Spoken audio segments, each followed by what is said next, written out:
Hello, welcome back to my channel. ඉතින් ඔයාලා තාම මගේ channel එක subscribe කරලා නැත්නම් subscribe කරලා මාත් එක්ක දිගටම එකතු වෙලා ඉන්න. ඉතින් අදත් creative sentence pattern එකක් අරගෙන ඇවිල්ලා තියෙනවා. ඒ තමයි can never. ඉතින් මේ can never කියලා කියන්නේ අපිට යම්කිසි දෙයක් යම්කිසි කෙනෙක් කවදාවත්ම වෙන්න බැරි නම් නැත්නම් යම්කිසි දෙයක් කවදාවත්ම කරන්න බැරි නම් අපිට මේ sentence pattern එක use කරලා ඒ විදිහට creative sentences නිර්මාණය කරගන්න පුළුවන්. ඉතින් අපි බලමු මේ can never කියන pattern එක use කරලා අපි කොහොමද creative sentences නිර්මාණය කරගන්න කියලා. ඉතින් මෙතනදී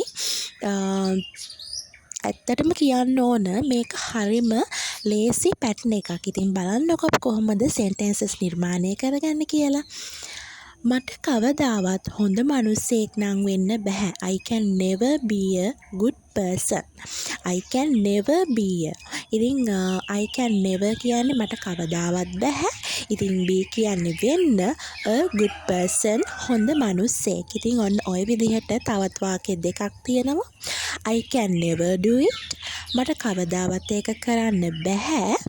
I can never be angry with mom. ඒ කියන්නේ මොකද්ද? මට කවදාවත් අම්මත් එක්ක තරහ වෙන්න බෑ. ඉතින් මෙන්න මේ විදිහට අපි creative sentences අපිට නිර්මාණය කරගන්න පුළුවන්. ඉතින් හරිම ලේසි. ඉතින් අපි ඊළඟ pattern එක තමයි should have. should have කියන්නේ කරන්නයි තිබුණේ. අපිට යම්කිසි දෙයක් කරන්නයි තිබුණේ. ඉතින් අපරාධේ අපි නොකළේ. ඉතින් ඒ වගේ අර්ථයක් තමයි මේ should have කියන pattern එකෙන් අපිට පැහැදිලි කරගන්න පුළුවන් වෙන්න. ඉතින් අපි බලමු කොහොමද sentences නිර්මාණය කරගන්න කියලා. should have. I should have finished my homework earlier.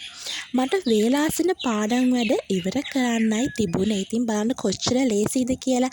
ඉතින් අපි එක්සෑම් එකක් බලාගෙන ඉන්න නැතුව අපි වේලාසනින් ඉවර කරනකොට ඉතින් මේ should have කියන pattern එක අපිට use කරගන්න පුළුවන්.